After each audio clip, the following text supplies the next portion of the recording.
Huwag kami ingay. Lapit ka. Napindot ka yung red, naglalakad ang number. Oo.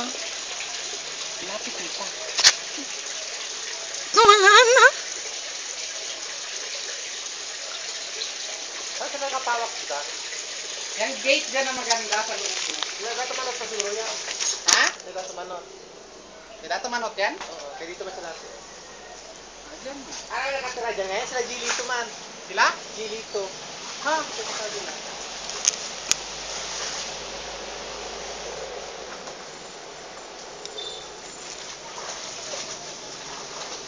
Sabi yung bahay nila Weng no, makita na sa labas, highway.